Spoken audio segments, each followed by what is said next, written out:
course, there's always this method.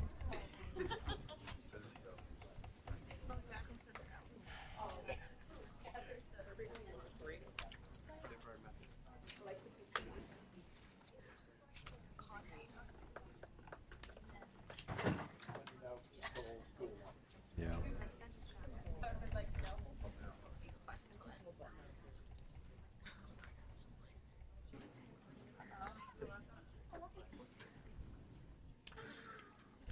Okay. We're already recording. Great. Thank you. Thank you, David, if you're over there. Okay. All right, so we're going to continue with patellar tendonitis. This is a significant problem, particularly in athletes who are jumping athletes. So if you see a basketball player with patellar tendonitis, that's going to be a real problem for them. I've seen a few college basketball players with patellar tendonitis, and unfortunately I had to give them the bad news that they would probably miss most of the season.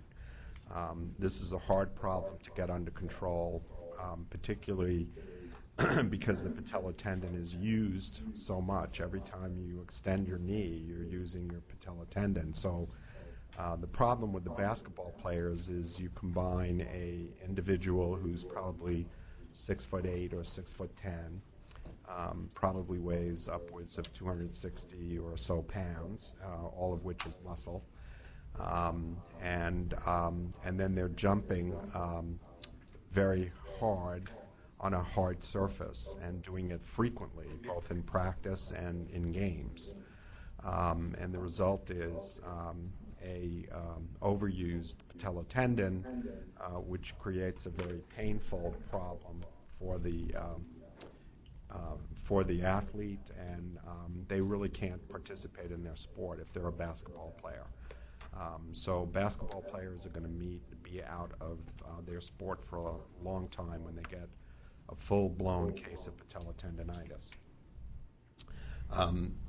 When you see these patients, most of the patients you see will not be professional basketball players or college basketball players, but they're going to complain about pain, and they're going to isolate their pain right over the patellar tendon. So while the pain will be in the knee, again, if you ask the patient to show me your pain, the patient will point and put their finger right on the patellar tendon. They'll have difficulty with stairs, particularly going downstairs, if you can have a patient who's sensitive enough to make the distinction, and any jumping activities are going to be problematic for these individuals. On physical exam, there'll be tenderness over the patellar tendon, and the patient will identify that when you push on it as their pain. The proper way to examine the patellar tendon is with the knee fully extended, and while you're on the patellar tendon, generally you can find a point of maximal tenderness. So as your fingers move across the tendon, you'll find one spot where the patient say, oh, that's the spot. Boy, that really hurts when you push. And to prove to yourself that this is patellar tendonitis, if you keep your finger exactly on that spot with the knee in full extension, and then keeping your finger on that spot, bring the knee to flexion so that the knee is flexed, you can go to 90 degrees even. And then you push again on that same spot, and I guarantee you if the patient has patellar tendonitis, they will tell you that while it hurts when you push on it, it hurts significantly less than when their knee was in full extension. And that pretty much tells you that this is patellar tendonitis, because with the knee in full extension, the patellar tendon is engaged, and so the tenderness is worse. With the knee flexed, the patellar tendon relaxes, so the patient will tell you that the pain is less. And that will sort of confirm the diagnosis for you. The treatment for this is rest, anti-inflammatories, and physical therapy can be helpful, but this is a long recovery, even for an individual who's not an athlete. Every time they take a step and extend their knee, they're using their patellar tendon. So this is a very hard tendon to put to rest. And the gold standard for any tendonitis treatment that you're doing is to put the area to rest. But this one in particular is a hard one to do.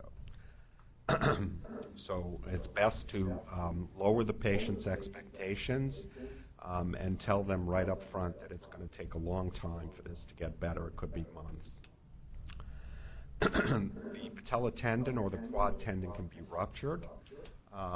Most of the time this comes as a result of a traumatic injury and often can be the result of an explosive activity on a weakened tendon. So a lot of the patients that you see with either ruptured patella tendon or ruptured quad tendon will often be a 40-plus weekend warrior, somebody who has a pretty sedentary lifestyle, who is not particularly active during the week, and then on the weekends maybe gets active playing pickup basketball game, pickup softball game, whatever. And unfortunately their body is not the body they had 20 years earlier, and their body is not as forgiving when they go out and they just start getting into demanding activities. The result is they do an explosive movement either on the basketball court or the tennis court or in a softball game. They might be, on base and somebody hits the ball and now they want to run really fast. And so they go from 0 to 60 as fast as their 40-year-old body will carry them. And unfortunately, in the process, they rupture either the patella tendon or the quad tendon. If it's a complete tear, the patient will be unable to fully extend the leg. They'll have significant pain either over the patella tendon or the quad tendon. If you bend their knee to 30 degrees while they're on the table and you extend and you keep their knee bent at 30 degrees and ask the patient to fully extend their leg, in other words, to straighten their knee completely, if the quad or patella tendon is completely torn, they will not be able to do it. So that's, again, a way of knowing for sure. When you palpate over the area where the tendon should be, you don't feel the tendon, and that's because the tendon has torn. And again, a tendon, when it tears, is like a rubber band that's been cut when the rubber band is extended or stretched. Once you cut the rubber band, the two pieces go in opposite directions, and generally speaking, they're not in the position where they should normally anatomically be located. So when you push in the area of the tendon, it's just you're sort of feeling a defect rather than the actual tendon. But the area will still be painful as you palpate because there's been some bleeding where the tendon has ruptured. They'll have swelling, again, from the bleeding. And this is one where it pays to get an x-ray, because on the x-ray you'll see the patella, the actual bone. You will see it either very high, much higher than it should be, or very low.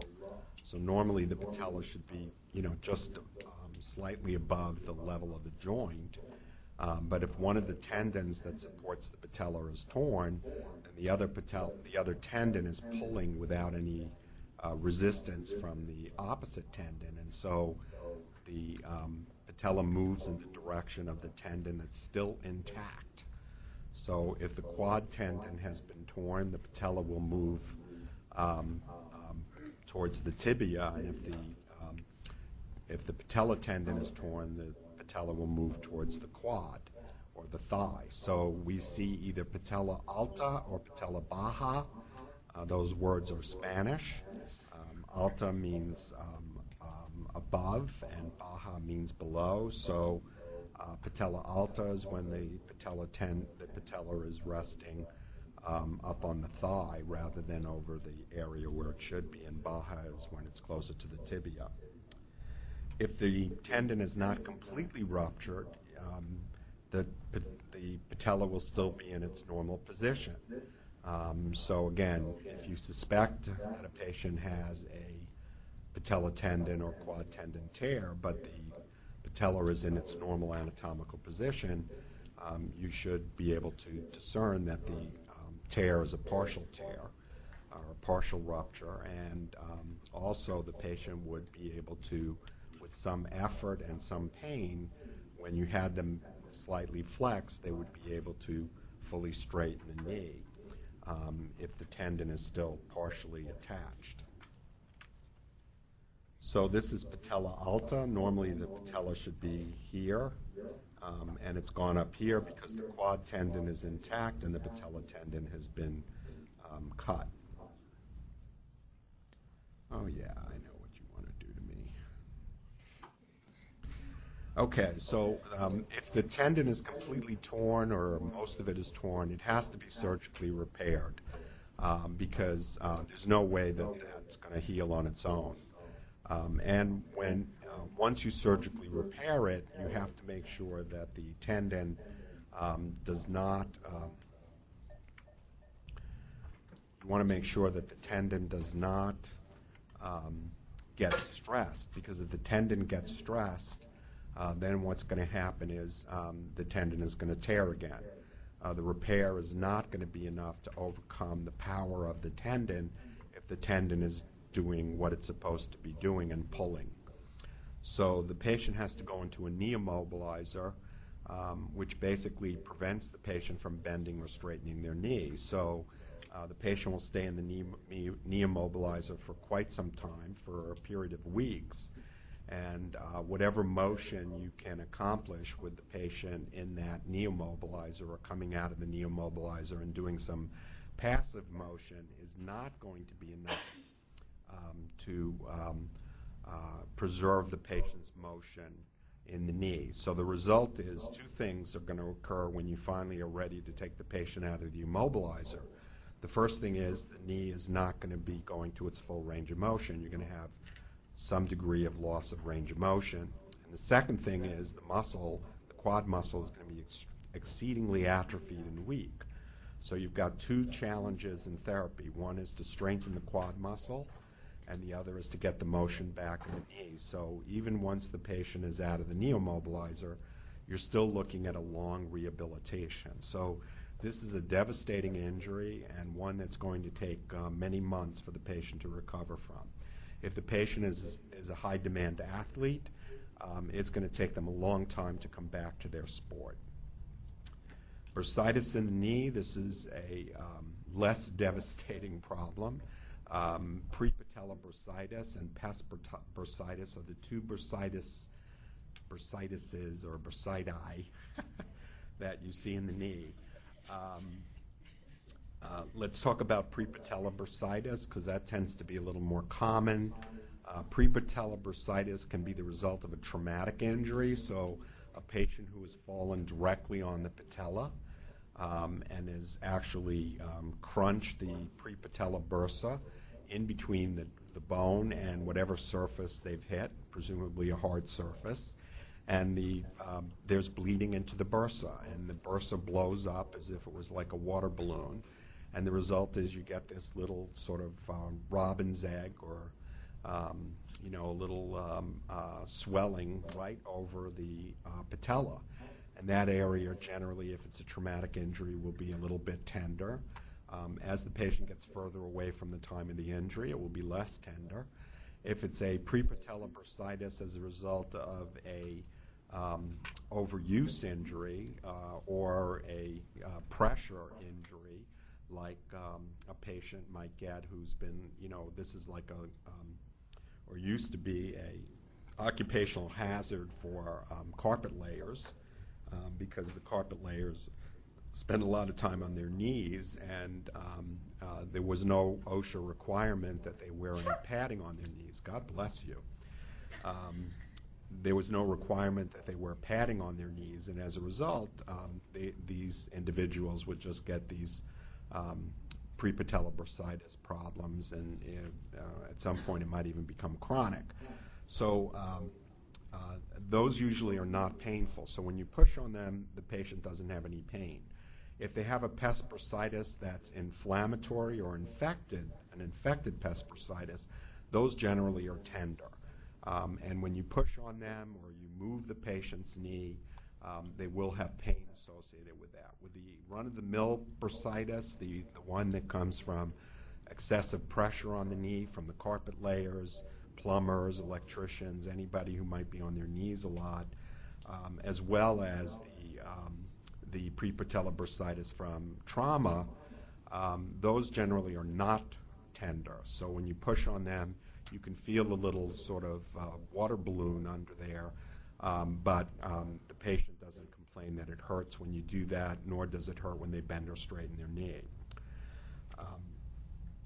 The definitive treatment for bursitis is to put a needle in the bursa and drain off the fluid. Trying to reduce the bursal fluid with icing or anti-inflammatories is going to result in a very long, drawn-out treatment because that's just not going to be that effective.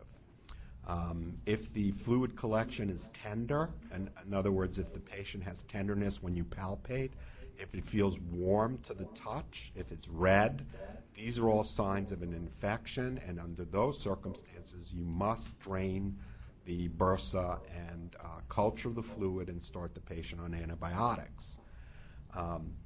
So the best way to approach this, at least from certainly the orthopedic standpoint, is to drain all of these. And if you look at the fluid or if you have any degree of suspicion at all that there's infection, you send the fluid off. I'm sure many people would argue and say if you draw the fluid off, you should send it off all the time, regardless of what your level or index of suspicion is.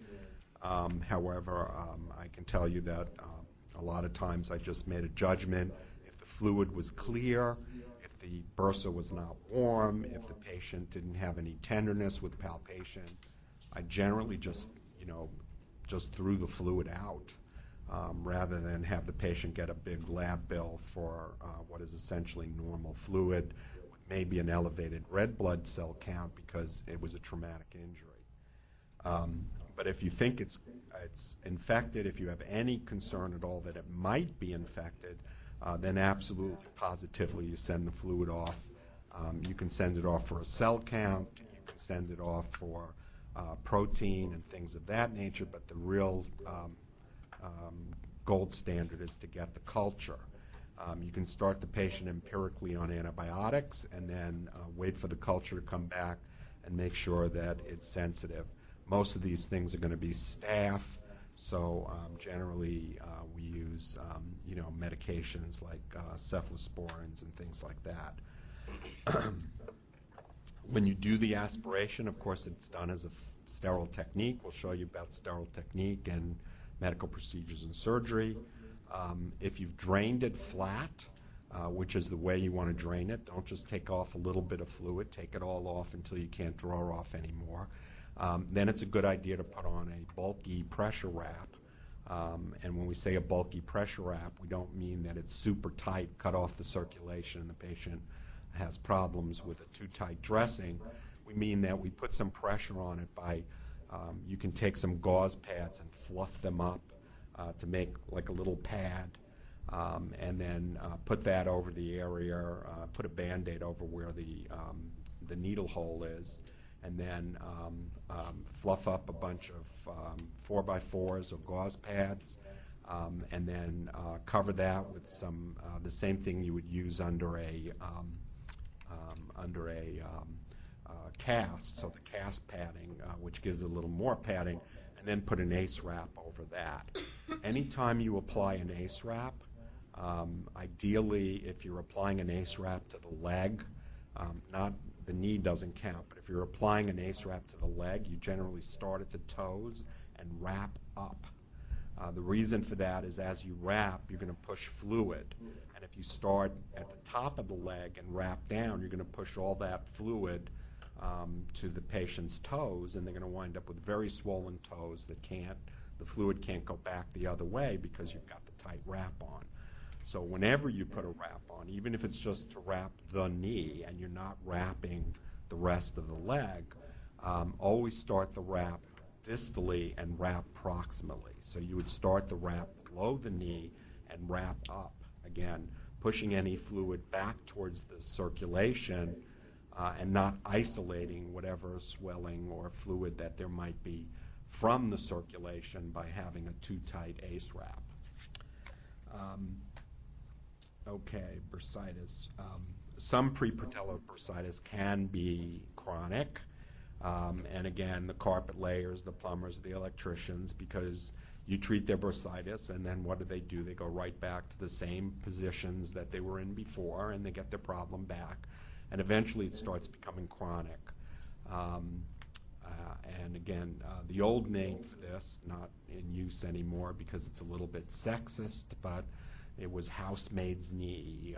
Why? Because obviously in the old days, housemaids were on their knees a lot, cleaning floors, bathrooms, bathtubs, et cetera, and they would get this same problem.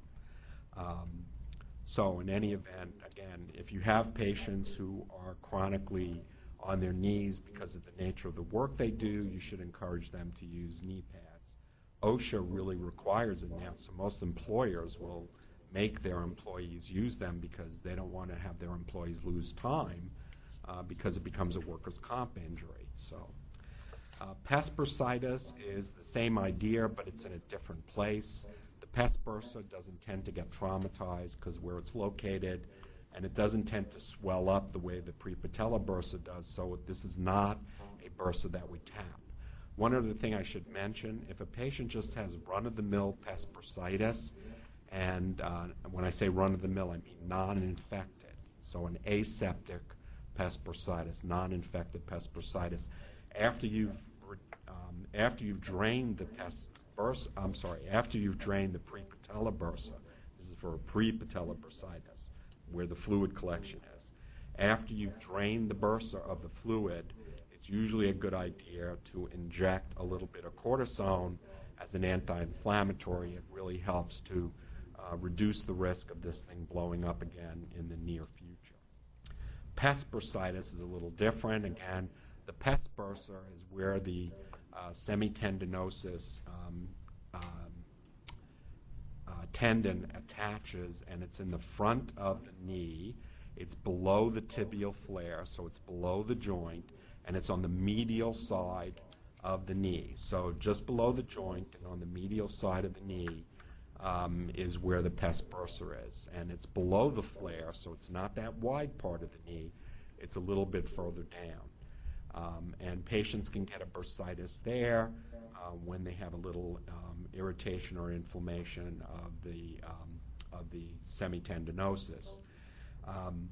This area will be tender to the touch. When you ask the patient again, show me where your pain is, although they'll talk about the pain being in their knee, when you ask them to show you where the pain is, they'll point to a place just below the knee at the anatomical location of the pes anserine bursa. And when you go to that pes bursa area and you palpate it, you will reproduce the patient's pain for them.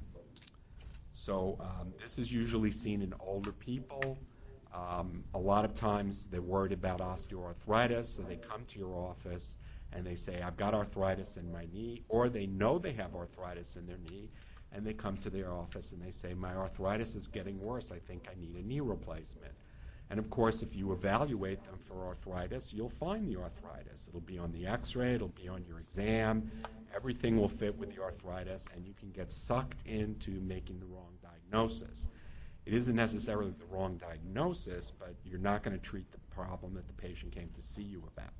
So again, very important in orthopedics to ask the patient to show you where the pain is. And when they point to an area that's below the joint line and where the pes bursa is, you pretty much have all the information you need to tell you that this is not an arthritis problem, this is a bursitis problem.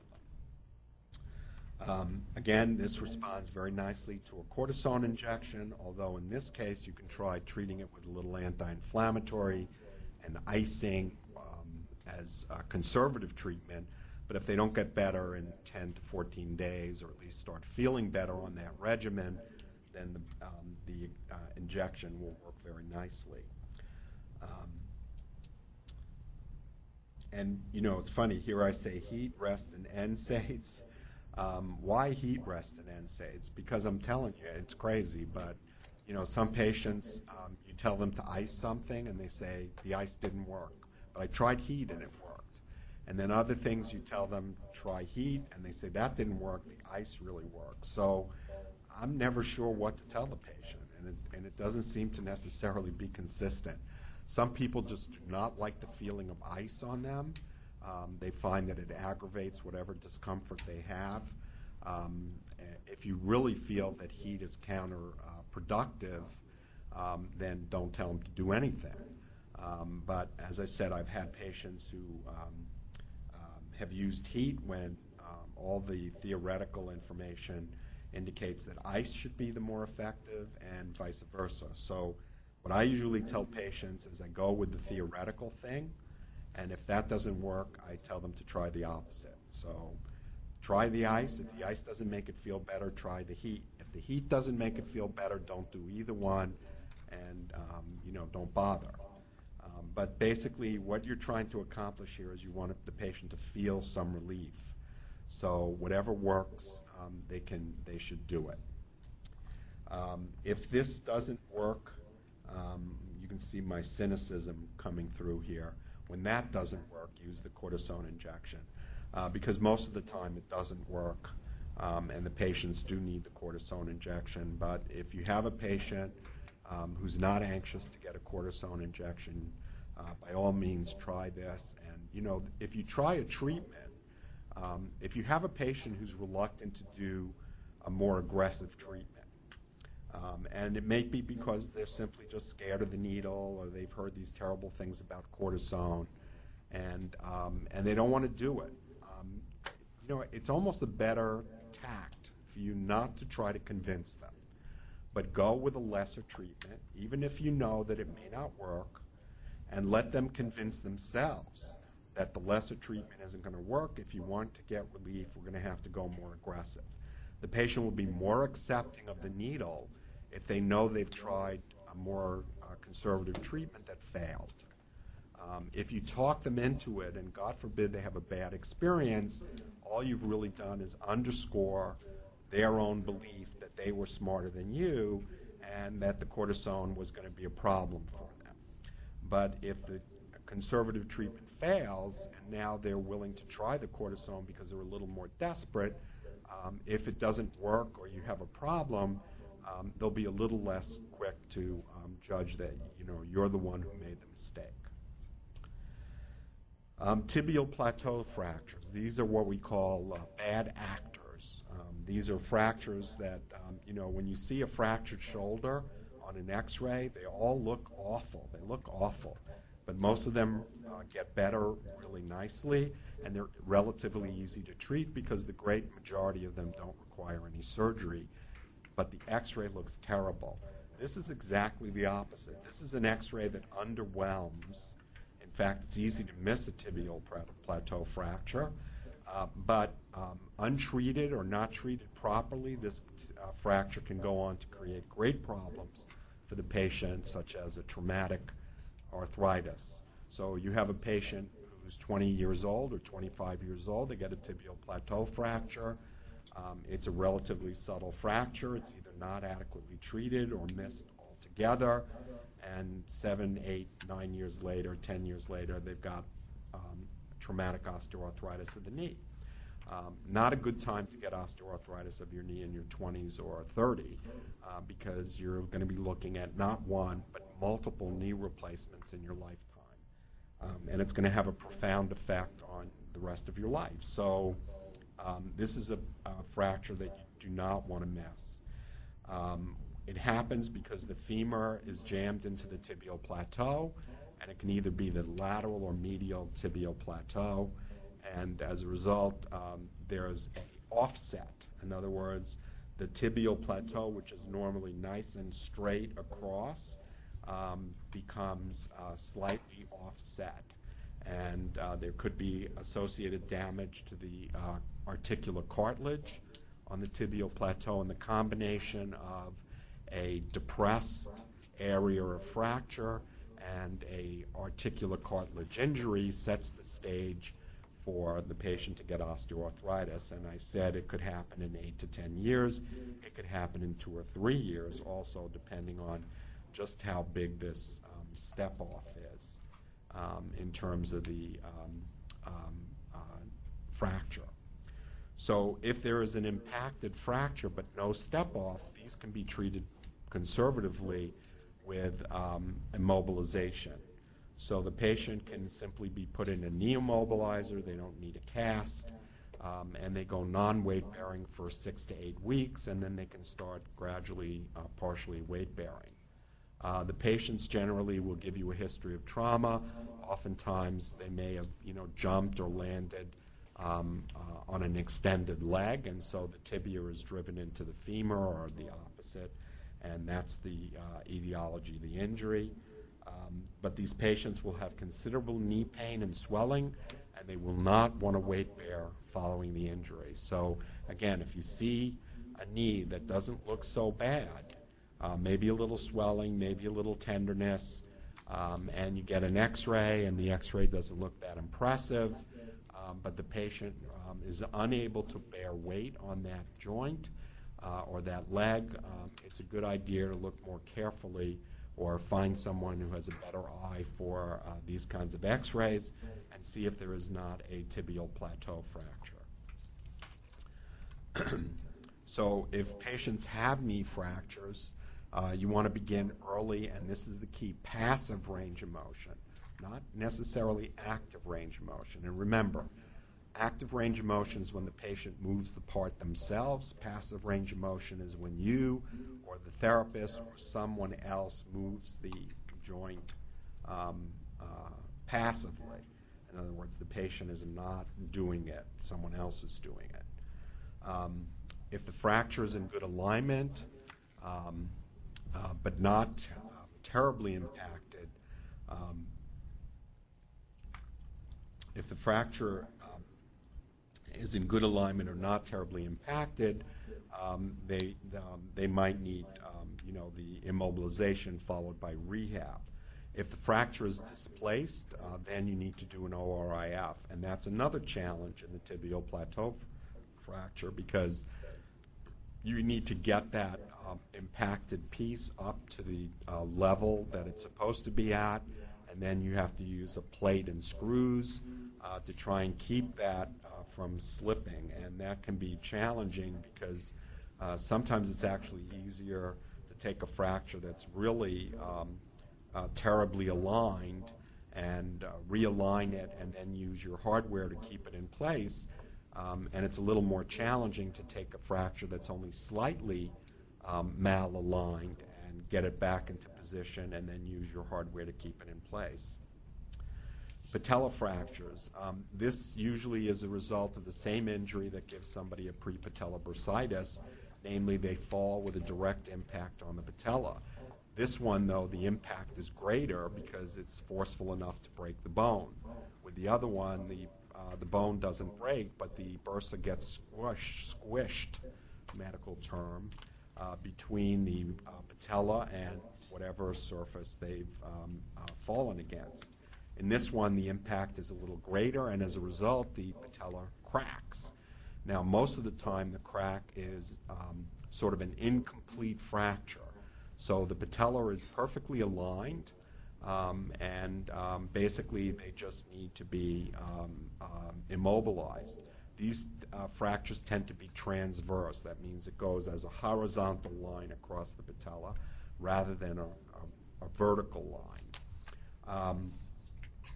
The problem when you get a complete fracture, as you might realize if you think about it for a moment, is you've got this quad tendon pulling in one direction, the patella tendon pulling in the other direction, and so the tendons pulling, if the fracture is near complete, can sometimes create the complete fracture, and now the patella is in two pieces, and one piece is up and one piece is down because there's no continuity in the extensor mechanism because of the fractured patella. So in that case, you've got to put the patella back together, and the way to do that is usually with 2 screws. The simplest way to do this is just put 2 screws right across the fracture site so that one end of the screw and the other end of the screw captures both of the segments of the fracture, and then just tighten the screws and the 2 pieces of bone will come together. Sometimes these screws need to be removed because they'll start irritating the tendon, but that will just, you can wait and see what happens. For this one, you're going to want to avoid any active range of motion because, again, the quad tendon and the patella tendon are powerful tendons. And if you've already got a crack and you're trying to treat it conservatively, or you've just reconnected things with screws, if the patient starts vigorously bending and straightening their knee over thousands and thousands of repetitions of walking, they may pull those fragments apart, and we call that distraction. So they pull apart. Reduction is bringing them together. Distraction is pulling them apart. So again, that's why with a significant displacement or with a fracture that is nearly complete, we do the ORIF, putting in the screws. Osteoarthritis, again, you know the process. We don't need to spend a lot of time on this, but there are 3 compartments in the knee: medial, lateral, and patellofemoral. You can get arthritis in 1 compartment or all 3. You can get it in 2 compartments. And usually what happens is the wear is accelerated on one side or the other depending on the nature of the patient's alignment problem. If you have a varus knee, in other words, a knee where you are bow-legged, what's happening there to make the knee bow-legged, if you can picture this in your mind, is the medial sides of the knee are squished against one another and the lateral side has been sort of jacked open. Okay, that gives you the alignment like this, which is the bowing that you see. Okay, so the medial compartments are rubbing against the femur, and the tibia are rubbing against each other and wearing themselves down. The lateral compartment is open, and that compartment is often initially in the early stages of osteoarthritis. That compartment is pristine because the 2 sides of the cartilage are not even rubbing against each other because the knee is, that lateral compartment is open so much. With a valgus deformity, with a deformity like a knock-knee deformity, the exact opposite is happening. So the knee, if this is the right knee, the knee is bending out this way, so the 2 lateral compartments are wearing against each other, and the medial compartment is jacked open and in pristine condition. So either the valgus knee or the varus knee will lead to arthritis given enough time, and eventually the patient will wear out either one side or the other. The patellofemoral compartment can be worn out when there's patellar alignment problems that are chronic, and that compartment gets worn out. So how does these patients present? Well, varying degrees of pain, stiffness, and crunching or crepitus in the knee with a loss of motion and a loss of function. When I say varying degrees, it basically means when are you seeing the patient? In orthopedics, we tend to see the patients late. So we see the patients when they already are in the end stages of osteoarthritis because the primary care doctor now thinks maybe the only plan for this patient is a knee replacement. In primary care, you're going to see these patients sooner in the course of their disease. So the things that you can do are, if the patient is overweight, have them lose weight. If they have a significant deformity of the knee, an early referral to orthopedics is in order because there are some things we can do with those patients short of a knee replacement.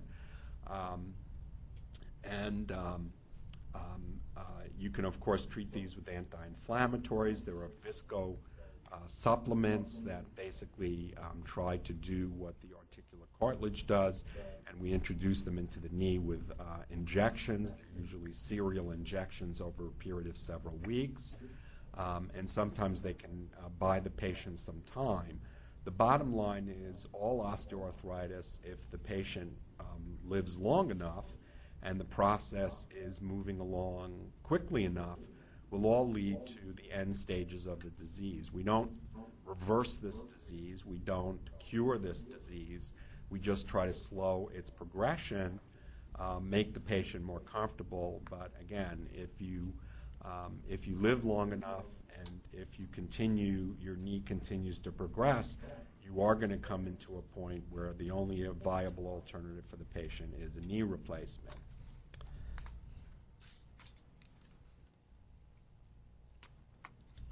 So on exam, oftentimes you'll see a varus or valgus deformity when you look at the patient standing, and sometimes you can even see it with the patient lying supine on the table. You just bring the feet together and look at the alignment of the knees. Are they bow-legged or are they knock-kneed? And they'll have joint line tenderness on the appropriate side, so the patient with a medial compartment osteoarthritis will have joint tenderness on the medial side of the joint, and the patients with a valgus deformity and a lateral compartment arthritis will have tenderness on the lateral side of the joint. They'll have loss of range of motion. As you bring them through a passive range of motion, which you should do with all these patients, you will feel and hear crunching and grinding in their knee that we call crepitus or crepitance. There may be some associated findings like Heberden's or Bouchard's nodes. There may be some swelling in the knee, which is actually not really swelling as much as it is a thickening of the knee. This is not an inflammatory process.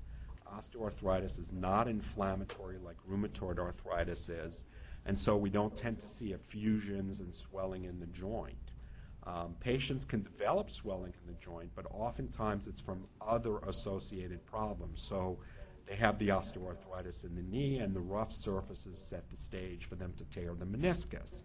So now they wind up with a torn meniscus, and now they have swelling in their knee from the torn meniscus because that is an inflammatory process.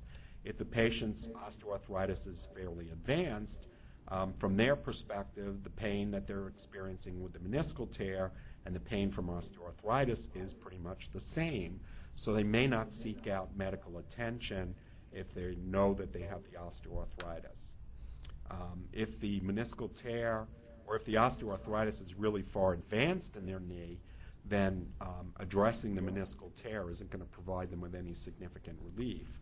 But if they're early in the stages of osteoarthritis, addressing the meniscal tear can provide them with some significant relief. So a scope of their knee with a combination of partial meniscectomy for their meniscal tear and trying to smooth down some of those rough articular surfaces, removing any debris in the knee, like loose pieces of cartilage that have broken off, all can serve to make the patient's knee feel better.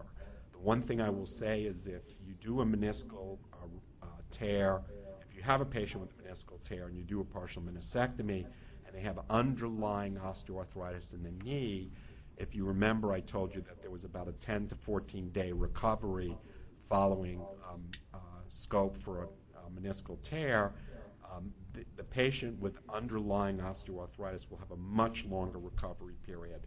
These patients will take probably on the order of weeks to get better from the surgery. It's like the osteoarthritis has an underlying level of disruption and pain in the knee that will slow down the normal recovery process. For the patients with osteoarthritis, you'll see a loss of the joint space or complete collapse of the joint space in end-stage osteoarthritis. You'll see osteophyte sclerotic bone. Again, where does sclerotic bone come from? Bone gets denser in response to pressure or stress. You've worn out the joint surface, so one bone is pressing against the other. As a result, the bone in that area gets more dense, which shows up on the x-ray as white bone, much whiter than the surrounding bone. And also you can develop bone cysts as well, which is just the opposite. It's a cystic formation in the bone. So this is a normal knee x-ray, or pretty normal. I don't know, this joint space looks like it might be a little narrow. Here's the patella that's been outlined in dots here. This is the femur. So basically this is the lateral compartment. If you're not sure which is which, look for the fibula. Here's the fibula, so this must be the lateral compartment. This, therefore, is the medial compartment. We can't see the patellofemoral compartment in this view. We really need to see a lateral view or a sunrise view or views of that nature so we can see the trochlea. So you can see there's clearly a space You do see some whitening of the bone, as one might expect for any normal joint, but it's not more pronounced on one side or the other.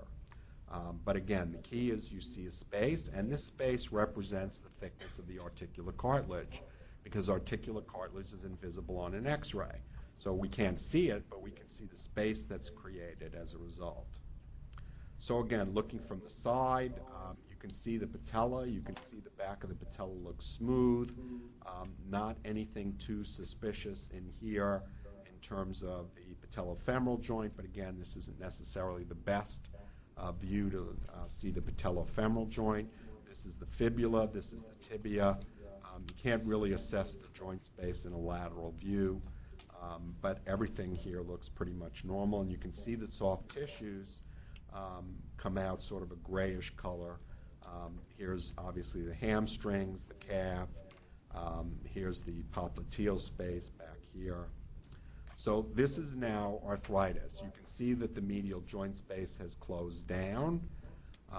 You can see that the lateral joint space, even though it doesn't look super healthy, is a lot more open. And you can just, if you look really closely, you can appreciate a little bit of a varus alignment. If I draw a line to the center of the tibia, if the leg is lined up properly, this line should drop straight down like this. But you can see that it doesn't. The middle of the tibia sort of is angled here. So there's clearly an angle here, and this is really a varus deformity. So here's your femur, here's your tibia, and the other leg's on the other side and has the same alignment. This is the bow-leggedness. Okay, everybody sort of see that? So again, the disease here is in the medial compartment.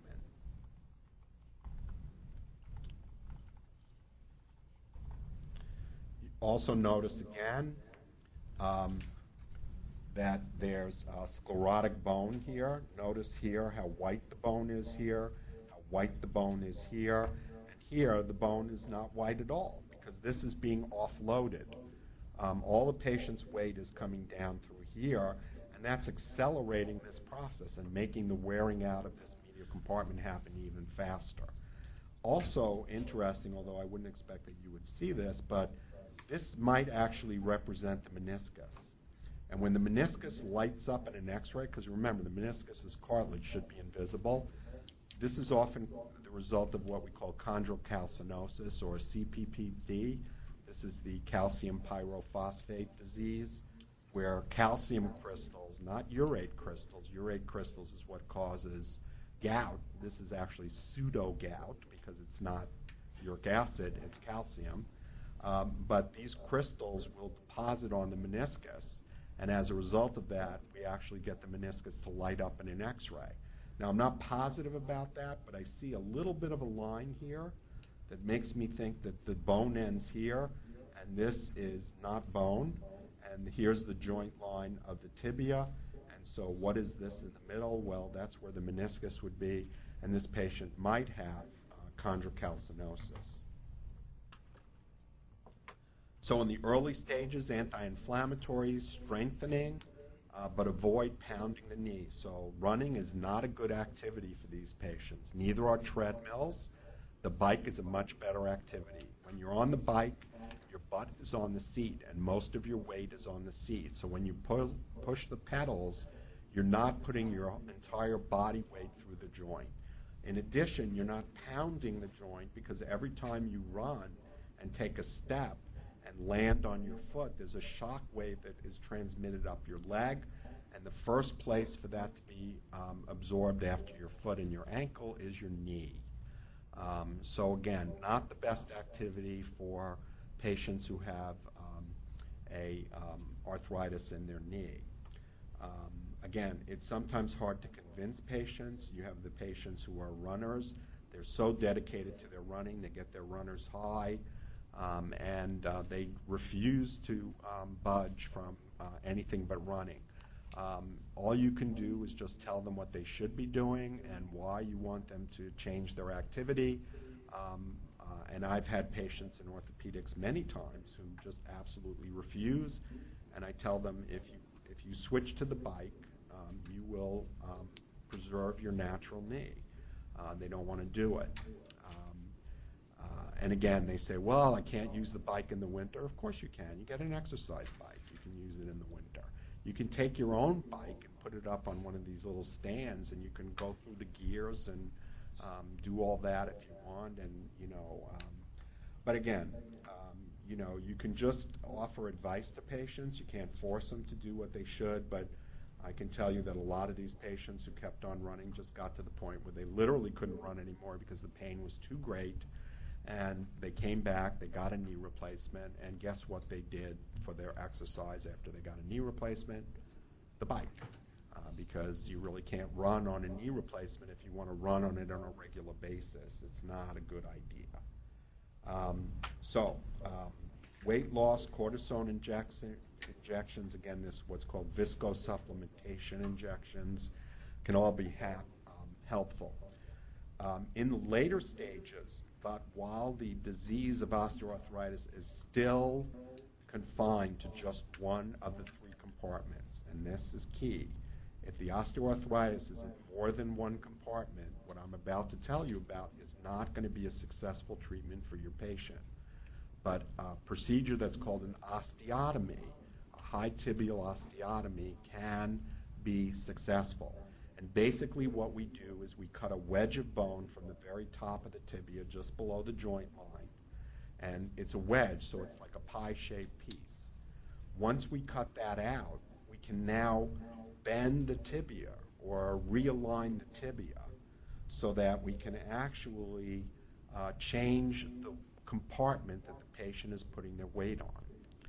And this realignment procedure is not a cure, but will provide the patient with maybe another 7 or 8 years of their natural knee because we've offloaded the arthritic compartment and we're forcing the patient to put their weight on the healthy compartment, but we are malaligning their knee, so it's only a matter of time before they wear out what has previously been the good compartment, and the result is that the patient will wind up with a knee replacement.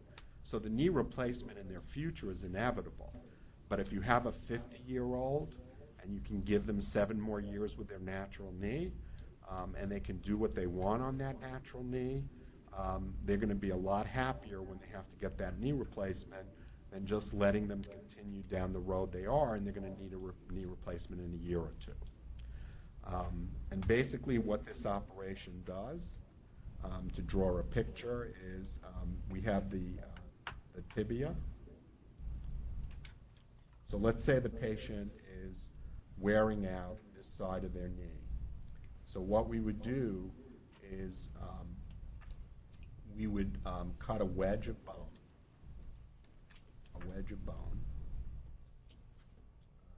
out here. So this is where the fibula is.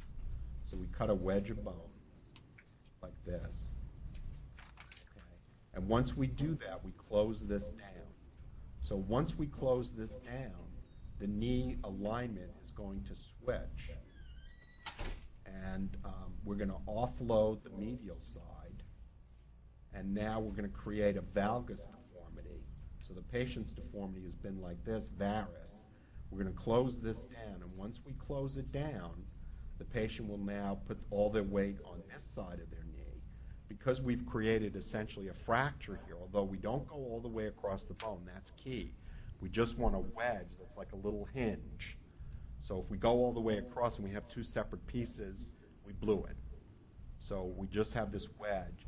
And then we put some hardware out here to keep those pieces of bone together. Now the patient has a knee that is aligned, I'm exaggerating here, but they're aligned this way. So now all the pressure is on that lateral side, there's the fibula, and this side is offloaded. So the result is the patient's pain goes away, the knee is slightly aligned. Now don't think that this patient has a leg that's going all the way out like this. It's just a slight change in the alignment, but it's enough to offload. They don't look like a freak, but we just slightly offload that compartment and it changes the dynamics in their knee. And the result is that the patient can now get 7, 8, 9 years more with their natural knee. So it's a very good operation. The problem is sometimes the primary care doctors wait too long to refer the patients to orthopedics, and they close out this option for the patient, which is unfortunate, but it does happen.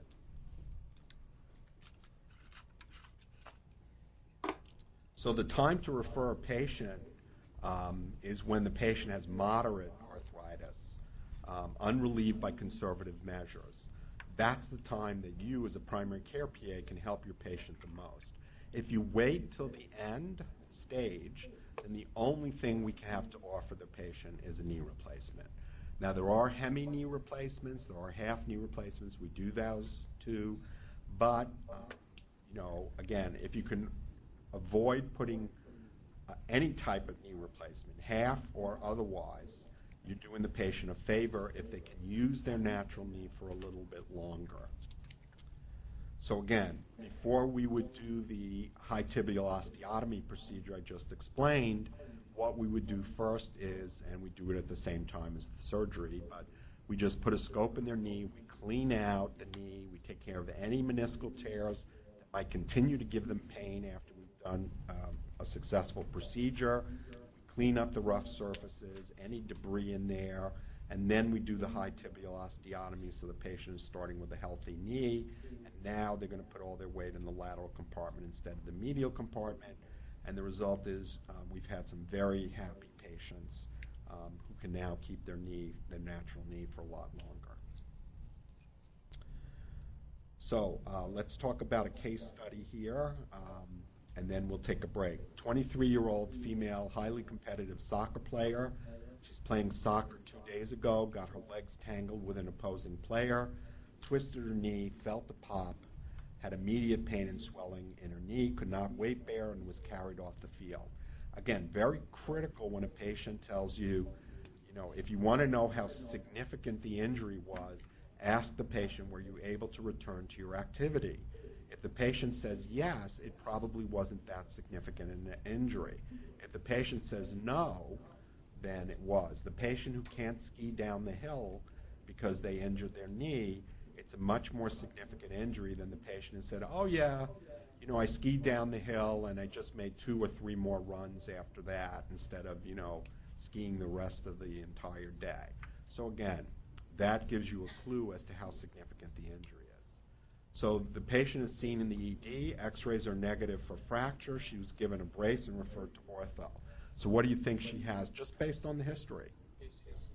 ACL, right. Isn't ortho neat? I mean, geez, you can make the diagnosis. It's not that challenging. Patients can tell you where the pain is. I mean, you think a patient with a renal problem is going to say, right kidney, upper pole, yeah, that's where that problem is, and it's the loop of Henle, doc. I know it. It's the loop of Henle. They're not going to tell you that. So, that's the nice thing about ortho, but you have to ask. If you don't ask, the patient isn't necessarily going to help you. Okay, so what are we going to do? Now you're seeing her. It's 2 days later. She has less pain. It's still swollen. She can partially weight bear. So what are you going to look for in physical exam? Yeah, Lockman, exactly. Again, the history tells you what you need to do on exam. Is it important to do a McMurray's on this patient too? Yes, because ACLs and meniscal tears can happen together, even though they tend to happen together less with skiing injuries than they do with other injuries. But, there is a certain percentage of ACL tears that have a concomitant meniscal tear. So if you see an ACL tear, you need to be doing a McMurray's. You think she's going to have joint line tenderness? Yes, of course she will. Her knee is painful. She's going to be tender on the joint line. So do you palpate the joint line? Yes. Is she going to have problems with her extensor apparatus or patella? Yep. No. So you don't need to examine that, okay? But the history tells you what you need to examine. It tells you these are the important things to check, and these are the not so important things to check, okay? So on exam, she has a positive effusion and no deformity, On range of motion, she lacks 10 degrees of extension, so she doesn't come out completely straight, and she flexes only to 75 degrees. After that, she has pain. The extensor apparatus is normal. Her medial collateral ligament is okay at 30 and 60 degrees of flexion, so that's not included in the injury. She has a positive Lockman's and a positive anterior drawer. Both of these are ACL-related signs. And you can't do a McMurray's due to pain and lack of motion. So you can't even do the McMurray's because her knee hurts too much. She has tenderness along the medial joint line. So you already know she's got a torn ACL from your physical exam. Okay, you can do a CT scan here. I'm sorry, an MRI. You can do an MRI, and the MRI will probably tell you if she has a torn meniscus. Or you can dispense with the MRI and just tell her that she has an ACL that needs to be reconstructed. She might have an associated meniscal tear and what goes into the surgery for that. And then just tell her, we're going to put a scope in your knee. We're going to take care of your torn ACL. And if you have a meniscal tear, we'll take care of that too. So here's a patient who really doesn't need an MRI. And you can go ahead and just, bring her to the operating room in a couple of days or a week when her knee has sort of settled down a bit, and do what she needs to do. And she knows going into the surgery that you might be doing more than just the ACL. So again, what injury do you suspect? What other suspected structure might be associated with the injury? And again, that's the meniscus. And what's the next step? So again, if you want to follow the book, then the MRI. Okay? If you don't want to follow the book, then you know that if you have faith in your physical examination skills, then you know the ACL is torn. She has the right history. She has the right exam. Everything fits. If it walks like a duck and quacks like a duck and flies like a duck, the chances are it's a duck. So, at this point, you can probably go ahead without the MRI. A lot of it depends on your patient, too. If you have a patient who says, yeah, I know this is an ACL, or I tore the other one, I know this is the same thing, you could probably dispense with the MRI. If you have a patient who says, no, I want to be absolutely sure before we have the surgery, then get the MRI. Okay, so what's the treatment for this patient? Pretty simple, a scope with a arthroscopically assisted ACL reconstruction. In ortho, you would discuss with the patient the various options for a reconstructed ligament, either using her own tissue or cadaver tissue. And short term for the next few days, just have her, keep off of it. She can weight bear as tolerated, wean herself off the crutches as she feels fit. And then long term, the treatment is going to be doing the surgery, reconstructing the ligament, resting the knee while she recovers, and then restoring her full motion and strength. And eventually, even if this patient were a professional athlete, she would be able to return to her sport. So again, short-term activity modification, bracing, weight bearing is tolerated. This patient's going to need what we call an ACL brace, which is a very specific brace. You don't want to send the patient for measurements for the brace when the knee is maximally swollen. You want to wait till the knee settles down a little bit. And then, of course, long-term, it's going to be the reconstruction. If she has the meniscal injury, either repair or resect as needed. And then post-op, she's going to need that ACL brace to protect her knee, and then aggressive therapy to get her back to full activities. Okay, let's stop here. Let's take a break. I have 10 after. We'll go to quarter after, and then we'll finish up. A lot of this stuff now is going to be foot and ankle, and I don't need to go through it as quickly as I did with the knee and the hip. Okay, so take a break.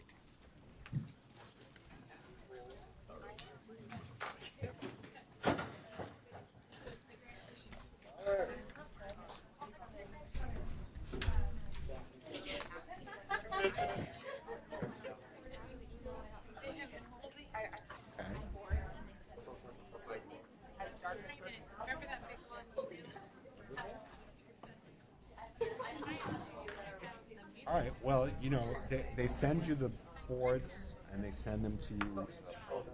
Half an hour later. Sort of self-learn. There are pictures.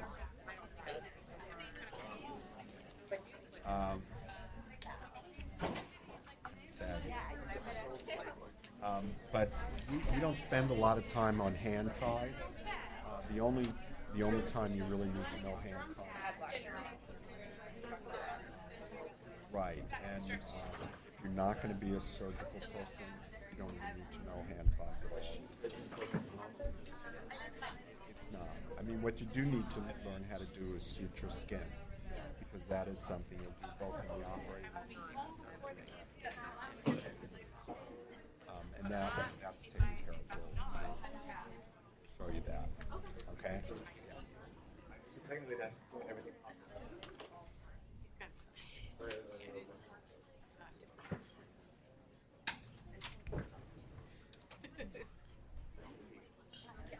Hi. Yes. Yep. So is it basically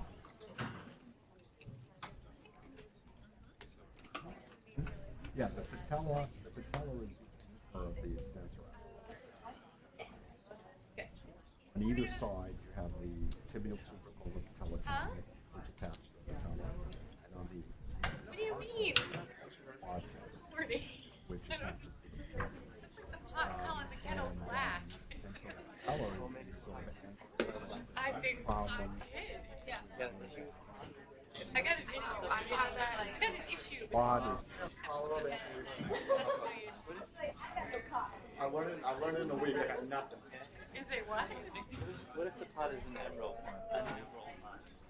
Emerald pie. Or a Rachel Ray. Emerald is so much better. muscles all connected, I think I'm just. Now the kettle just and didn't is stronger than it should go to be. eat what? Others are weaker than it should be. Pull the patella into the long alignment. Fractions of millimeters. Oh, the promise. Yeah. Patella, every time you take a step, you're engaging the patella. And if it's out of alignment even a little bit over time, you're going to have a problem. If you're willing to do something other than a Saturday, probably get. and then there's Friday night. I'm either thinking about Friday night is we're not doing because people Sounds good. The early stages. No, you don't want to do a Sunday. I know. I was thinking it's like the full thought process. Yeah, well, what happened is a lot of people just use the expression. It's true though. Everyone makes merry. Apparently. Are they trying to make wedding and they try and make bridesmaids? But they have knee pain, it's anterior knee pain. Or that. Fits the bill of, patellofemoral arthralgia, which is Worse. The more merrier they make, the more they make merry.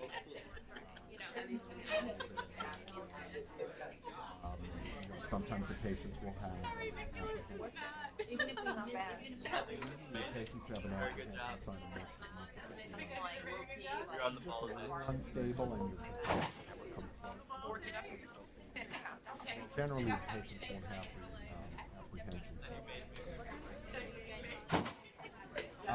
Usually it's not so much the activities, it's usually the anatomy. So it's the Q angle. Again, the interesting thing about patellofemoral problems is Like there all was sequence of events. So it's an overly tight hamstring. How does the overly tight hamstring distribute? I didn't know. Well, the hamstring is a flexor. Quad and all the other stuff is an extensor. Quads and extensors work against each other. Yeah.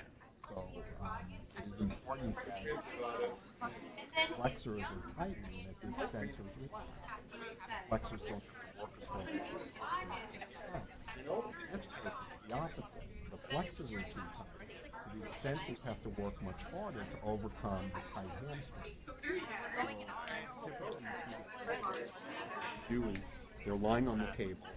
You fully flex their knee, flex their hips, so you bring their leg up like this, and then you start to straighten their calf. As you straighten it, all of a sudden it's stops. Calf and back of their leg. There's a really tight hamstring back here. You go, yeah, hamstring's too tight. You can't even get the leg fully extended. You can't get the knee fully extended because the hamstring is. Something glued, something new. Then you look at their feet and you see they pronate. Married within a year or something. I'm exaggerating, but look what that does to my hand. A year's Roll my foot. It causes the alignment. enough time to do. So you combine the tight hamstring, pronation of the foot, the weak vastus medialis, and the overly strong vastus lateralis, also pronating the longer way. The result of this, you got a patient with pain. So if you want to successfully attack the problem, you have to address all the issues. So orthotics to get their foot in a better normal anatomical position, hamstring stretches, exercises to strengthen the VMO will all help to get the patient back on the right track again, no pun intended. But again, the problem is that it's often missed or misdiagnosed, or worse, even worse, the patient is sort of labeled a flop.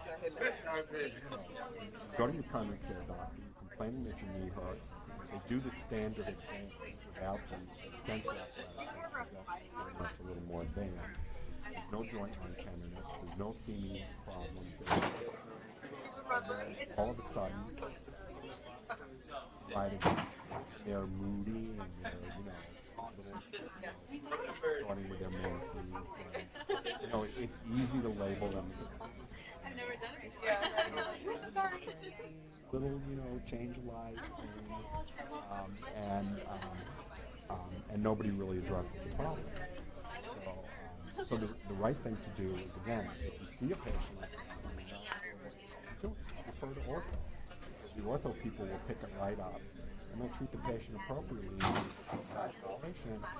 And the patient will come back to you and say, thank you.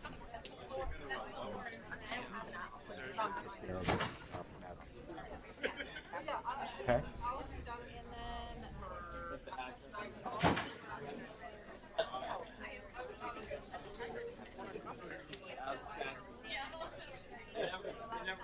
Yeah, you just observe it. The patient has increased bone growth. You can have an arm that's rigid, and they might even be flexed, flaccid, hanging.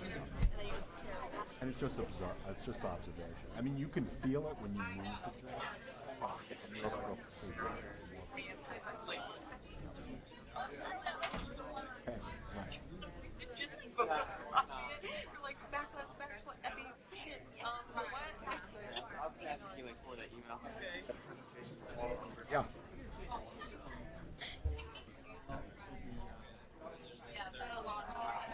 Oh, not the suture kits. You mean the not tiny. Yeah, sure. Yeah, no, I didn't.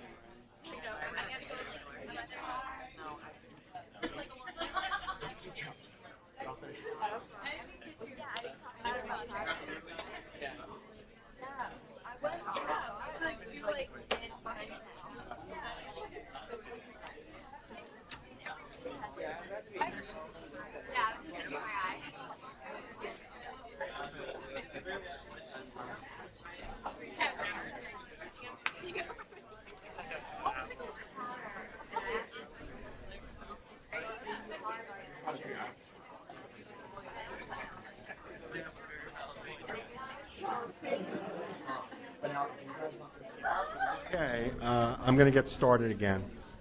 All right, so let's just take a quick look at another case study. Case study 2. This is a 55-year-old active white male with a 6-month history of progressively worsening right knee pain. There's no history of injury recently, but he's had numerous injuries to his knee in the past and underwent including a medial meniscal tear 20 years ago, which was treated surgically. So this is a very different type of patient from the last patient. So just based on what I'm giving you now, Do you think that he has a meniscal tear?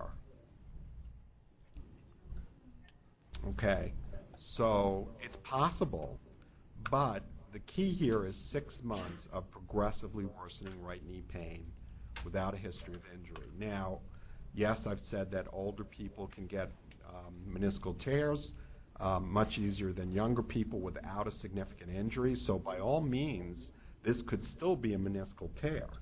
However, we know that he's had a partial medial meniscectomy or partial medial meniscectomy 20 years ago. And again, cutting out part of that meniscus can set the stage for a patient to develop arthritis further down the line. Mind you, it's still the right thing to do, because if you don't cut out that torn piece, they're going to get arthritis in the knee anyway, and they're going to get it a lot sooner with a torn piece of meniscus sitting in their knee, popped up into the joint. Plus, they're going to have continued pain that's going to be unremitting until this meniscus is taken care of. So while taking out part of the meniscus does have ramifications for the patient, you're really in there's really no good option except to treat it when there's a tear. So the pain is medial, especially along the joint line. Would that fit with arthritis? Sure. Would it fit with the meniscal tear? If it's the medial meniscus, sure again. The pain is associated with activity and improves with rest. Aha. Now we have something. What did we say about patients with torn menisci? Usually it's an inflammatory process, and the patients often have resting pain. So these patients with torn meniscus will often have pain with activity, and there's usually a threshold that will trigger the pain. It could be little, it could be more. I've had patients with torn meniscus tell me, oh, I can run on it, but I usually run 5 miles, and when I get to about a mile, it starts to hurt. So there is a trigger. There is that point where the pain is triggered. But again, the patient with osteoarthritis usually has pain associated with activity, and in the early stages of arthritis, the pain improves with rest. So the patient who has a torn meniscus will often tell you they have pain at night when they go to sleep. If they lie in bed and their knees are touching, it hurts them, bothers them. They'll often complain of pain at rest as well as pain with activity. So the patient was a marathoner for almost 20 years, could not run in the last Boston Marathon due to knee pain and inability to train. So again, this tells you this is somebody who's been beating up on their knee for a long time as a runner, post-partial meniscectomy, again, just setting the stage for osteoarthritis. So the patient notes some occasional crunching in his right knee, especially with stairs. Again, the crepitus is more often seen with osteoarthritis, although you can get some crepitus with a torn meniscus. Usually patients with a torn meniscus will tell you that the crunching in their knee is associated with pain. This patient denies nocturnal or resting pain. So again, no resting pain, no pain at night. Occasional swelling after running, can only run a mile or so for the past 2 months. On exam, there's a small effusion. He has a mild varus deformity. There's slight deconditioning of the right quad, VMO compared to the left. His extensor apparatus is okay. He doesn't quite come out to full extension and lacks 5 degrees of full extension, but flexes to 125, which is not full. Full is usually about 135, but it's functional. So if you had 125 degrees of flexion in your knee, it wouldn't reduce your function at all. And you note some mild crepitus as you take him through a range of motion. Now the interesting thing here is he's got a little effusion. I told you that patients usually don't get effusions with osteoarthritis. But the reason that this patient has an effusion is because of this. The quad and VMO is a little deconditioned on the right compared to the left. And remember I told you that the quad is a shock absorber for the knee. So here we have a guy who's running on a regular basis. He's got some stress that's occurring to that knee. That knee is osteoarthritic, so that's stress and that additional stress. And the reason he's getting a small effusion is because the knee is getting beat up from his running on an arthritic knee. It's not coming from the osteoarthritis itself directly. Everybody appreciate the little subtle difference there? So on exam, he's got moderate medial joint line tenderness. He has some mild pain with the McMurray's. Remember I said that with the McMurray's, you can also get some pain even if you don't have a torn meniscus. And this is a perfect example. He has rough surfaces. When you do the McMurray's, you're grinding one surface against the other. So that's going to hurt. So this patient is going to have some pain with the McMurray's even though he doesn't have a torn meniscus. There's no ACL or MCL instability. So I pretty much laid it out here because I'm trying to move along quickly, but basically this patient has osteoarthritis. And what would you order next for this patient? I'm sorry? Yeah, an x-ray. Not just an AP, you'd want to get the lateral too, but more specifically, you want a single-legged weight-bearing view of this right leg. And you get a single-legged weight-bearing view of the left leg, and you can compare what would presumably be the medial joint spaces that are collapsed, and you would compare the two.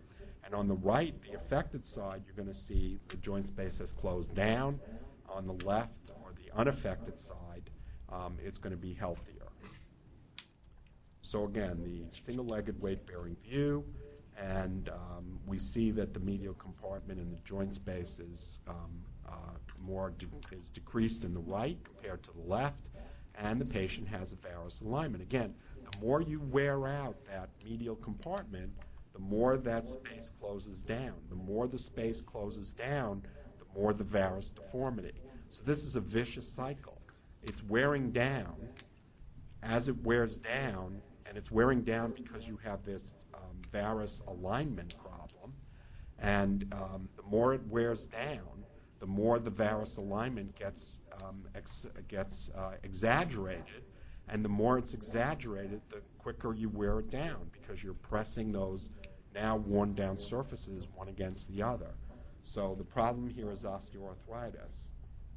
And his old medial meniscal injury and the surgery may have predisposed him to this, especially given his high demand running activity. So how would you treat this patient?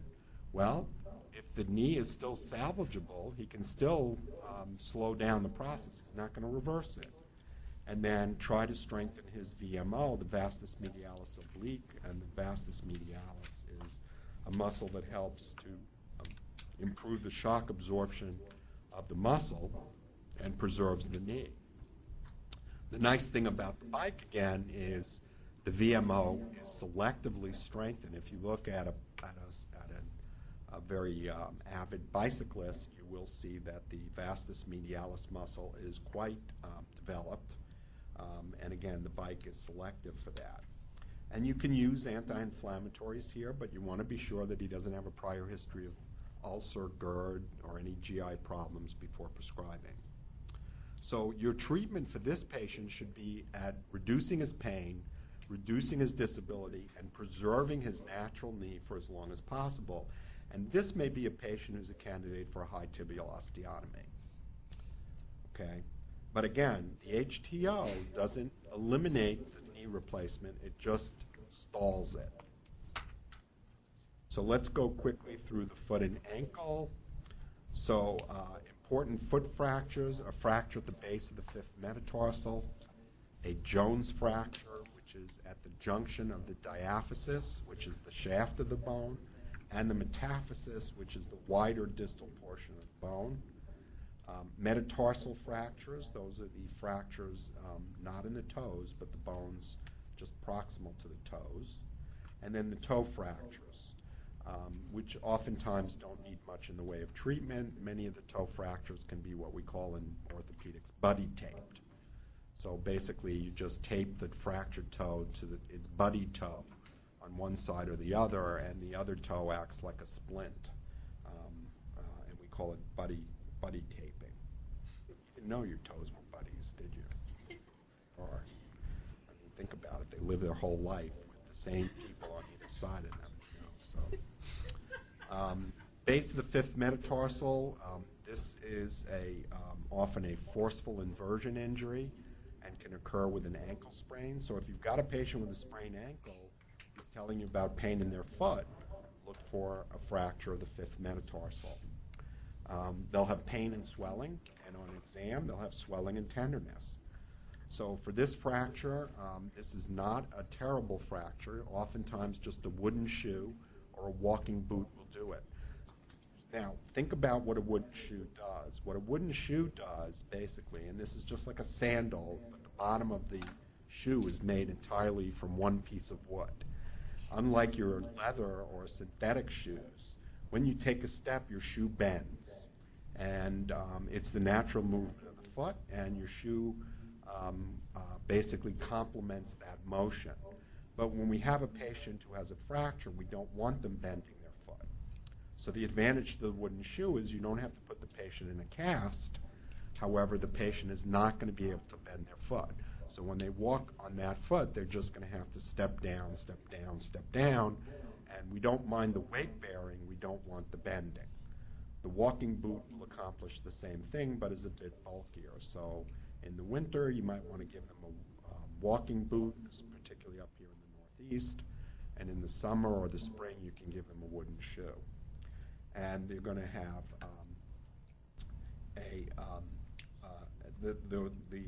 the most aggressive treatment would be a short leg walking cast for 4 to 6 weeks, and that's SLWC. That I would put on a patient that I just don't trust to keep the boot or the shoe on when they're up and moving around.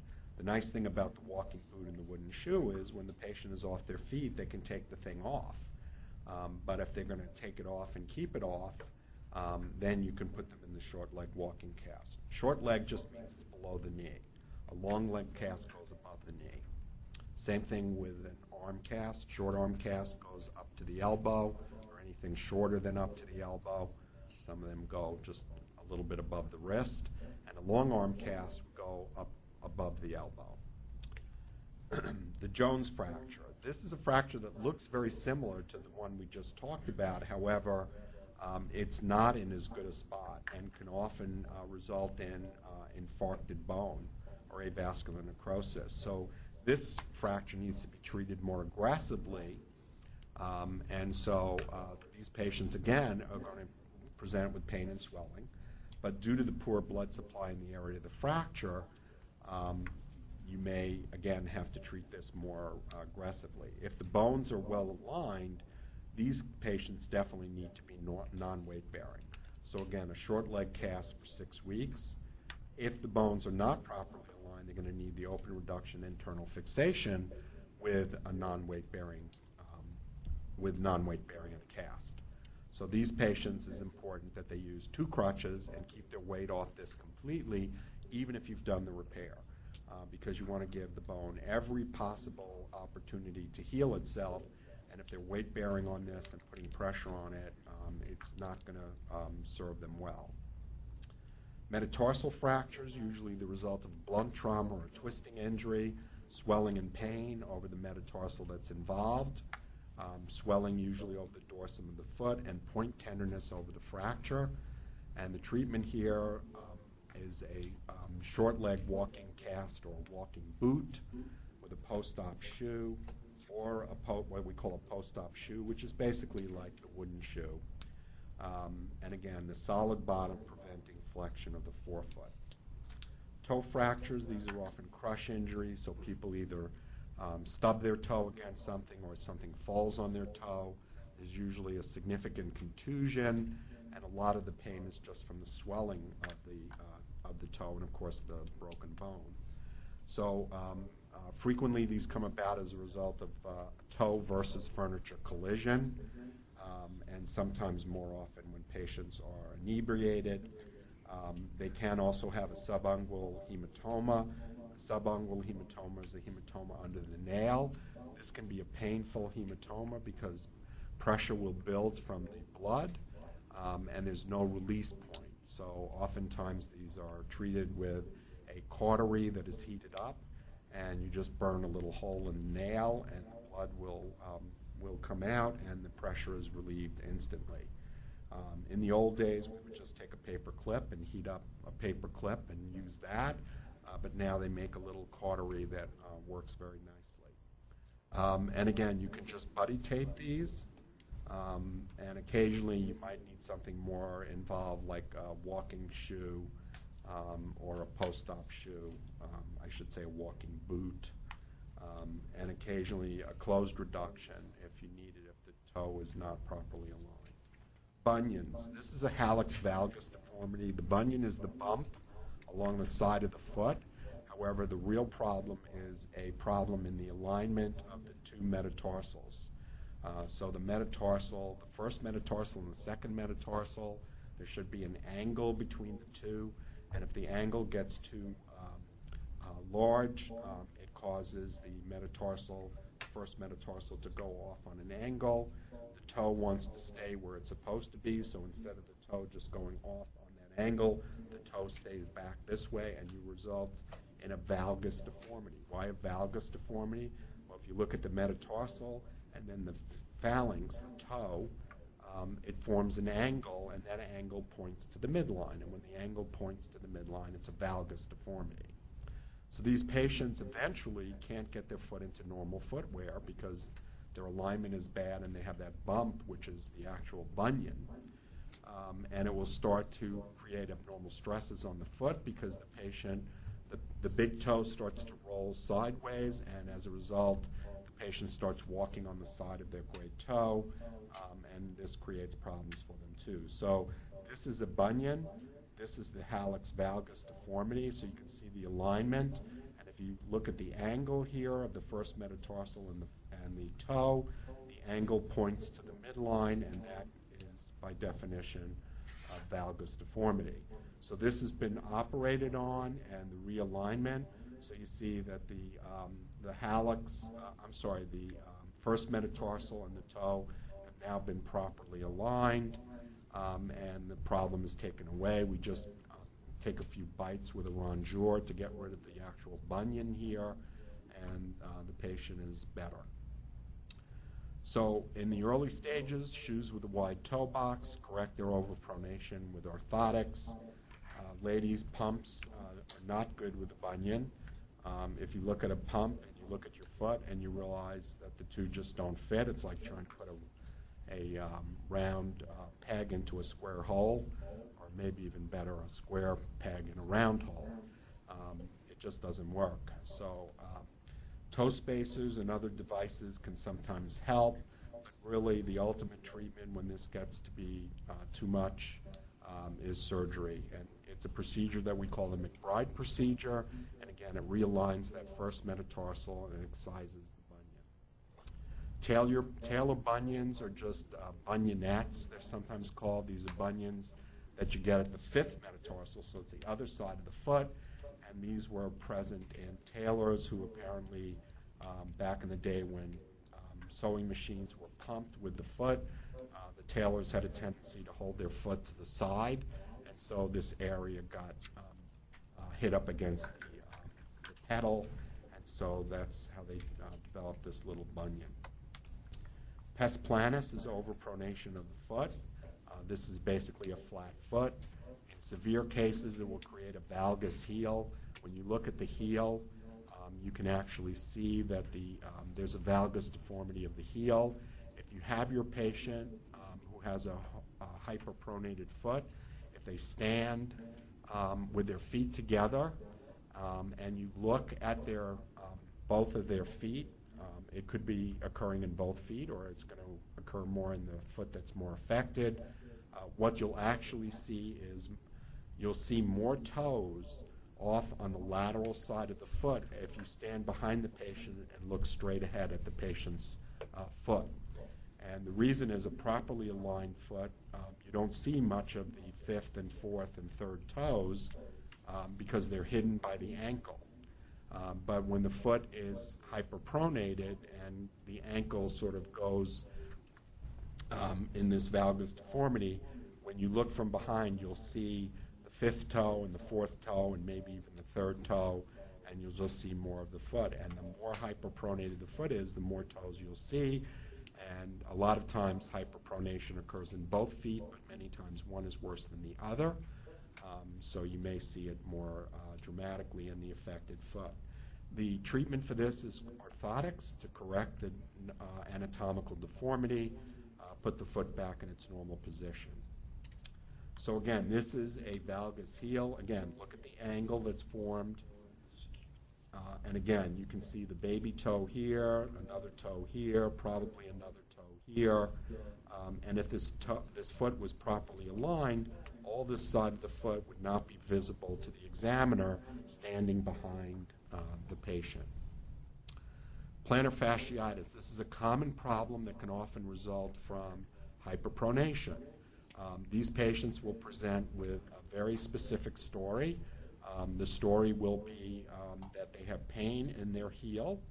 The plantar fascia is a very strong, thin membrane. It's a tissue that helps support the arch of the foot.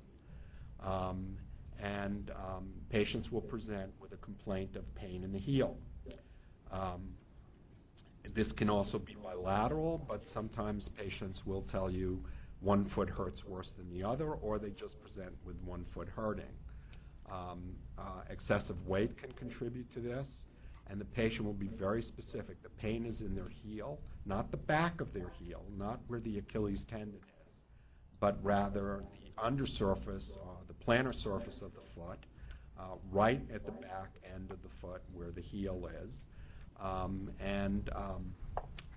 And they'll give you a history. If they don't give you the history, you can elicit it. But they're going to tell you that their pain is worse when they're up and walking. The longer they've been off their feet, the worse it feels when they get up and start to walk. So this is absolutely at its worst in the morning when they first get up. They will frequently tell you that even for the first few steps, they can't even put their heel flat on the floor, that they have to walk up on their toes, and that gradually the heel will sort of stretch out to the point where they can get it on their on the ground.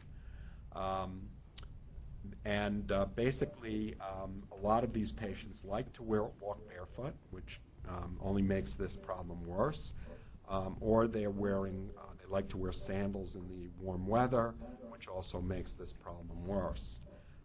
Lots of times patients come to you and they've already gone through the gel heel pads, which usually don't help this. They might help a little bit.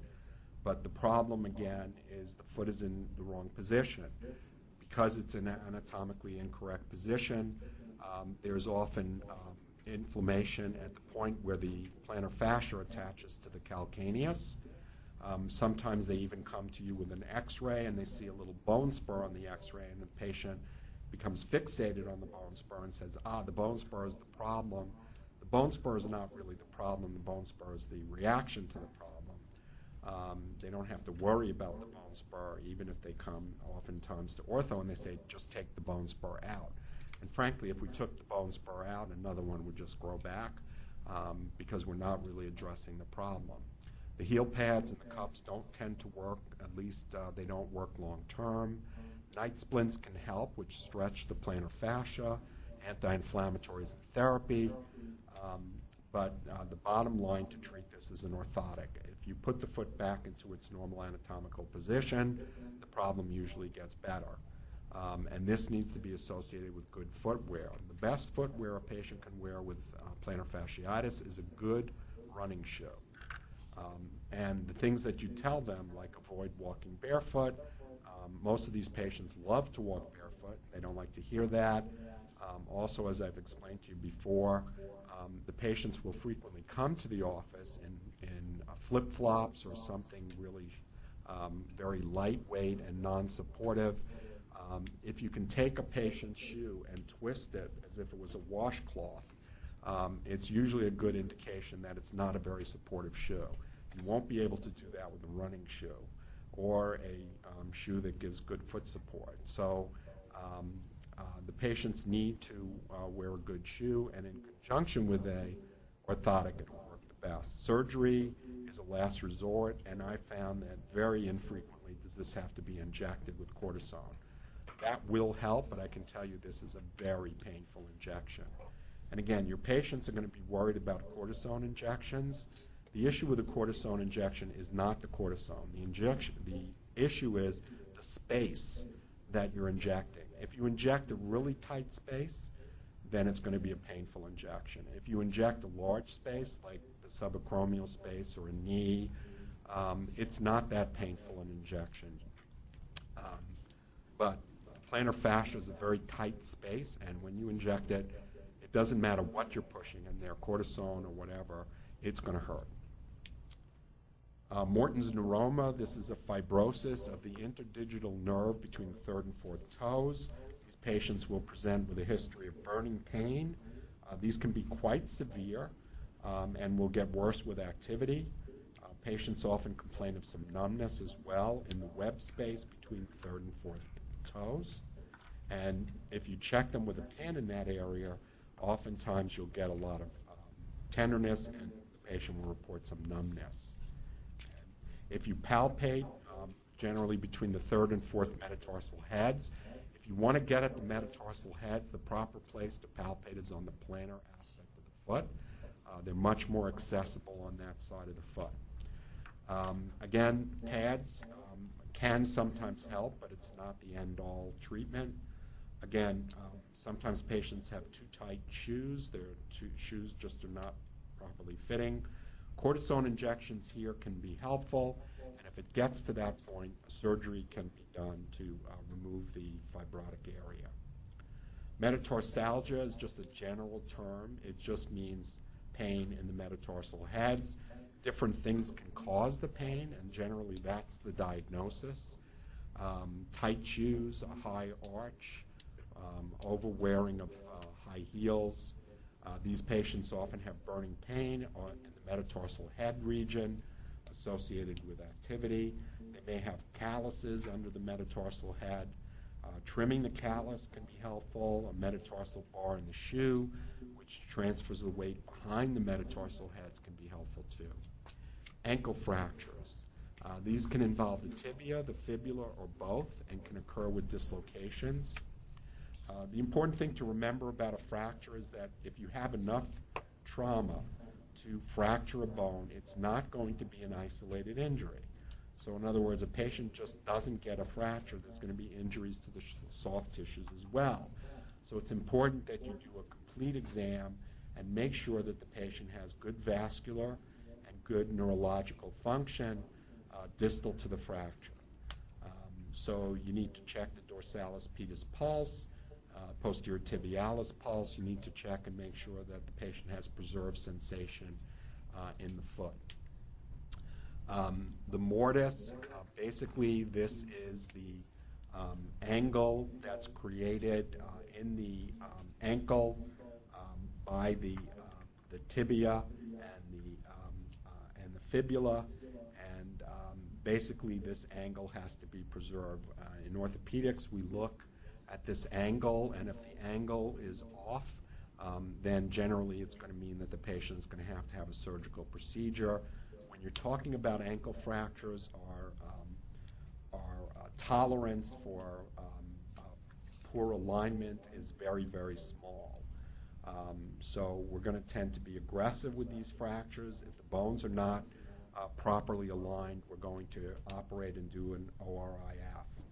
Remember that any time you're dealing with a ring, whether it's the pelvic ring, the inner portion of the pelvic ring, or in the case of the tibia and the fibula, form a sort of ring because they're attached proximally and distally. And just like if, the illusion I drew of a pretzel, if I gave you a pretzel ring and I told you to break the pretzel in one place, you wouldn't be able to do it. A ring has to be broken in two places. And so in the case of a patient who has has a distal tibial fracture, you want to get an x-ray of the knee to see if they have a proximal fibula fracture to go along with that distal tibia fracture. And this is called a Masson-Neuve fracture. The problem most of the time is if you just focus on the ankle injury and you get an ankle x-ray, what you're going to see is just the tibial fracture because the x-ray won't go high enough to see the fibula. So if you have that medial tibial fracture, look for the Masson-Neuve. So this is a Masson-Neuve. Lateral tibia, not medial tibia. You can also see this is the mortise, this angle here. So it's the It's the talus, which is the top part of the foot, and the tibia and the fibula form this angle, and you can see that the angle is not equal. It's way distorted here, and it's distorted here. These two bones are too far apart. And again, looking at this x-ray, you would never suspect that the patient also has a fractured fibula. So here's the fracture up here, which would easily be missed if you didn't get that other x-ray. Interestingly enough, we don't really need to treat this fracture most of the time because this is not the main weight-bearing area. Plus, it's proximal, not distal. These tend to be stable, but you still need to make the diagnosis.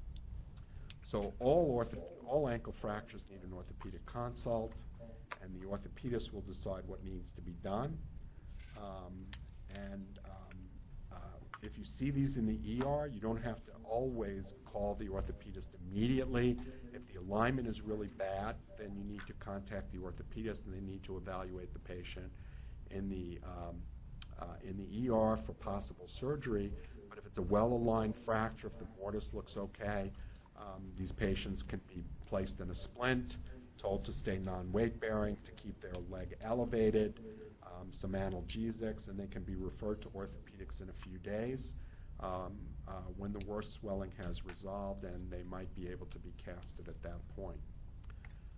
Ankle sprains, these are injuries to the lateral ligament complex, which is not as strong as the deltoid ligament, which is on the medial side. The most common problem here is an inversion injury, and it's an inversion of the ankle, which results in injury to the lateral ligament complex. Basically, there's the anterior and posterior talofibular ligaments, and in between those two is the calcaneofibular ligament. Remember, the ligaments are named for the bones that they connect. And so we grade ankle sprains grades 1 to 3, and generally speaking, these involve grade 1s usually are isolated to the anterior talofibular. Grade 2s involve the calcaneofibular as well, and the grade 3s involve all 3 ligaments. This is a basic rule of thumb. The key thing here is it's not very easy to determine the extent of an ankle sprain when you first see a patient acutely, because they all present the same way. They all present with a painful, swollen, and tender ankle. And so it's hard to determine because you can't get a really good exam because it hurts too much. So initially, all ankle sprains are pretty much treated the same way with some sort of protective device. Usually an ankle stirrup is good for just the milder sprains. An ACE wrap can be helpful. Again, when you place an ACE wrap, you always start at the toes and wrap proximally. So you start distally and wrap proximally, particularly important on an ankle injury because you don't want to push all of that swelling towards the toes where that fluid's going to be trapped because you've put on an ACE wrap. And always give the patient the permission to remove or loosen a dressing if it starts to become uncomfortable. Remember, it's hard to think you'll get compartment syndrome from an ACE wrap, but do give the patient permission to relieve themselves of the wrap if it gets too uncomfortable. The other thing, again, is you want to treat them with elevation, and it's basically the Rice formulation, rest, icing, and elevation. And you don't want the patient to be weight-bearing if it's a really painful injury, and you're going to refer them to orthopedics. Again, and the C stands for compression, which again you can get with the splint. Now, the other thing that you want to be sure of here is in the acute phase, it's very hard to make the differential between a sprain and a fracture. So if you have a patient with a significant sprain, or even a patient with a not so significant sprain, if they have point tenderness, or even if they don't have point tenderness, you probably should get an x-ray because you want to be absolutely certain they don't have a fracture. So the x-ray rules out the fracture, and then you can treat them as a sprain. Now sometimes you'll miss a fracture on an early x-ray because of swelling, In that situation, oftentimes the orthopedist will see the fracture about a week or 10 days later when they get another x-ray. The fracture will stand out more. The bottom line is if you miss an acute fracture in the emergency room simply because it's not that bad a fracture, it's a hairline, and you missed it not through any fault of your own because it just isn't there on the x-ray to be seen, you won't get yourself into any trouble as long as you tell the patient, again, take care of this, don't weight bear on it. The way you would treat a significant sprain in its early stages is the same way you would treat a fracture. So basically, if you tell the patient the right things to do, you protect yourself from any potential litigation in the future, even if you missed a fracture. So again, this just reviews what we've already talked about. Patients can develop chronic sprains because they have persistent injuries to the ankle ligaments, and eventually the ankle becomes unstable, and with the instability they get sprains with much less trauma to the joint. So again, these are patients who've had multiple sprains to their ankles over the years, and you can confirm this with the anterior drawer that we reviewed in physical assessment. So this is a stress x-ray of an ankle, and this one demonstrates a good deal of instability. Okay, so the rest of this, posterior tibialis tendon injury, Achilles tendon injury, you are still responsible for it. Just a few more slides. I'm just going to mention about the plantaris tendon rupture. This is a rupture that is a bit of a tempest in a teapot. Patients will have a lot of pain associated with this. The plantaris tendon is just a very long tendon in the lower leg. Patients, when they tear the plantaris tendon, they'll have severe pain. A lot of patients will tell you, it felt like somebody hit me in the calf with a baseball bat. It's really, really painful, and sometimes can even fool you into thinking that it's an Achilles tendon rupture. The difference with the plantaris tendon rupture is patients can dorsiflex and plantar flex their foot, so there's no problem with movement of the foot. Okay. The thing that you want to be aware of here is that this is not an incapacitating injury. This is not an injury that you have to worry about the way you're going to treat the patient. You don't have to protect this injury except as it relates to the patient's pain. So initially the calf will be swollen, it will be painful, and so you can direct your treatment at patient comfort, not at preserving anything or protecting it while it's healing. When the patient feels they can walk on this injury, they can walk on it, okay? And activity can be advanced as tolerated rather than having to be protected. We do not surgically repair these. This is almost a vestigial tendon, probably from back in the days when we were in the trees more than we were on the ground. And so we don't really need this tendon. We don't do any surgery or anything to replace it. The pump bump, I think I talked about this before. This is also known as a Haglund's deformity. It can occur in ice hockey players who are wearing very restrictive skates. Also, the original name pump bump came from women's high heels because of the position that the foot is placed in when you wear high heels. It can cause this bump. The problem is that the bump will create its own irritation when you try to get it into a shoe, and sometimes we have to actually remove this surgically. Okay, we're done.